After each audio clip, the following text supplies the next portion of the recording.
Good morning, Professor. This is Francisco Grijalva doing my first draft of my video analysis of the movie 13. I have a BSW in social work and have a minor in political science. I've taken many feminist courses dealing with a lot of aspects of 13 written by Sylvia Browne. So I've actually read the book and have studied the Jim Crow laws under different political science classes and socialist classes, plus classes in social work.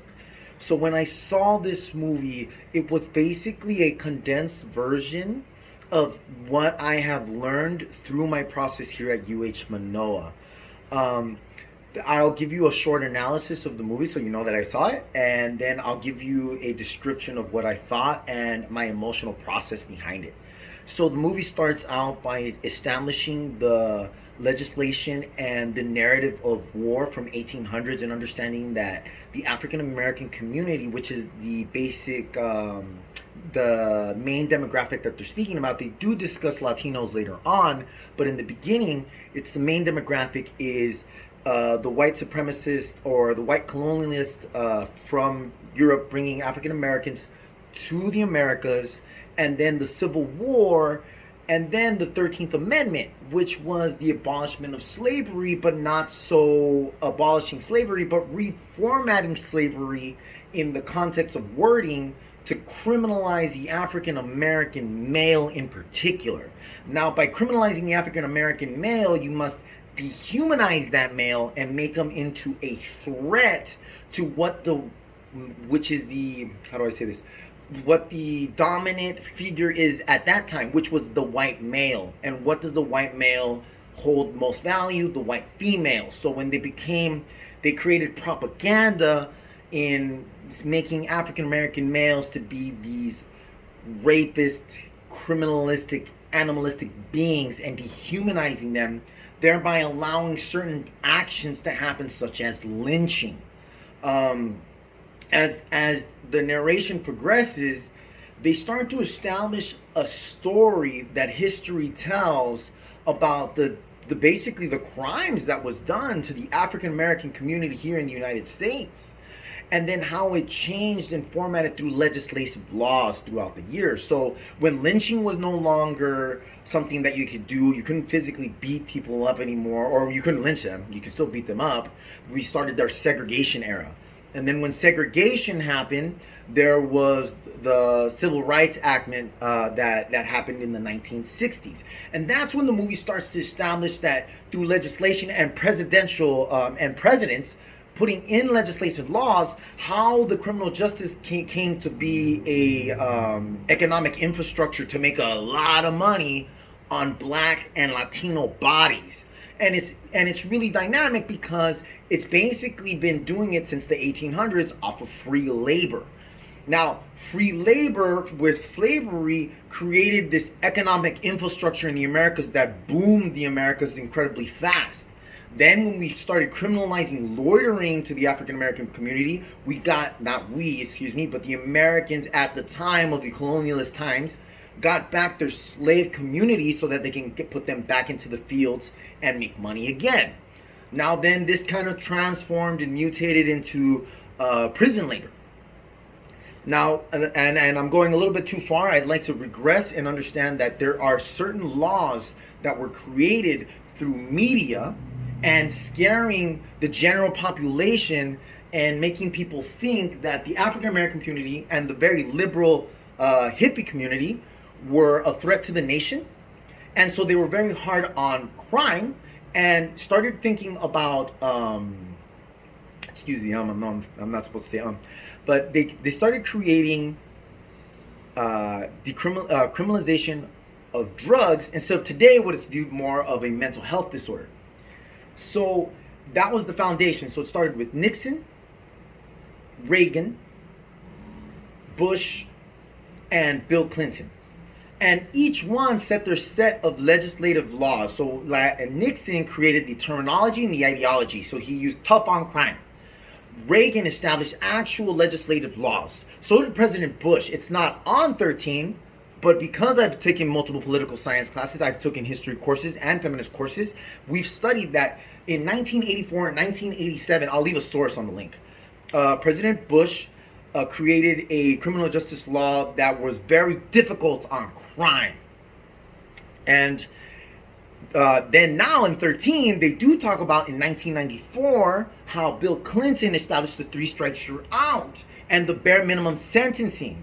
And that created a type of systematic oppression where once you're in the system, it's very difficult to get out. You're also lost of you're no longer a citizen. You're again a second class citizen. Very similar to what had happened all the way back into the 1800s when slaves were given their freedom but not giving any rights to vote or right to property.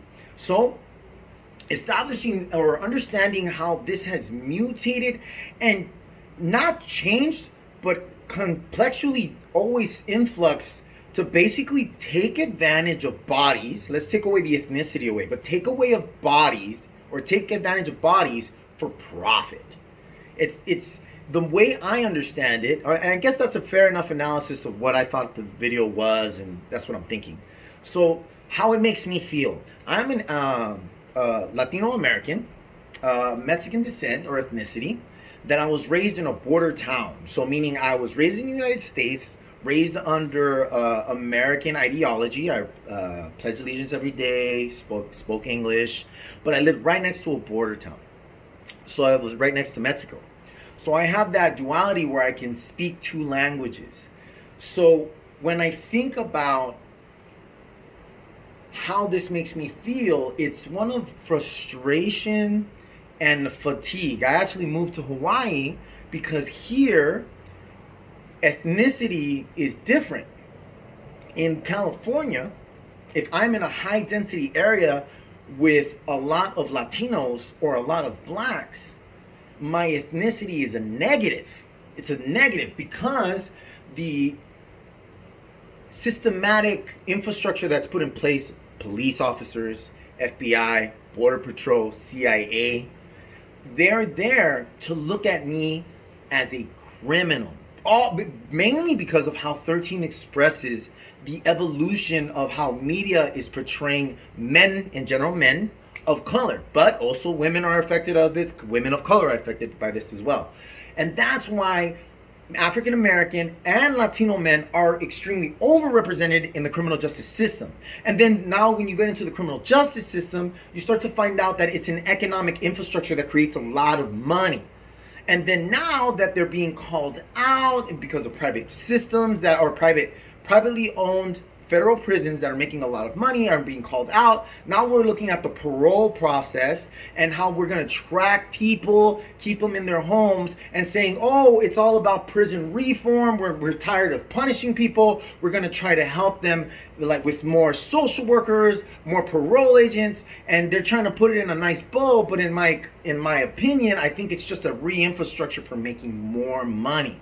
So in a deeper way, it's how much does capitalism and neoliberalism affect our legislative infrastructure in far as making money, lobbying, and controlling the masses with fear, more directly with media. Now looking at COVID, a lot of people are very scared because of the implications of possibly dying from a illness that is uncontrollable.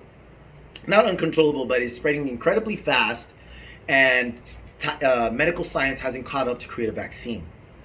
A lot of people are saying, hey, this is all made up. This is just to control this. Other people are like, what are you talking about? This is just a pandemic. It happens from time to time. We need to be safe and take care of ourselves. And it creates this dynamic of, well, is it the system rechanging and reforming to create fear again, to control the masses and to create money? Or is this just a chance coincidence that's going on where we need to protect ourselves and the government is just doing what's due process? And that's what it made me feel. It made me think about, wow, what a crazy time to watch this movie, to understand the history, and to also understand how human beings are very much run by fear and anger. Thank you. My name is Francisco Grijalva. This was my analysis of 13.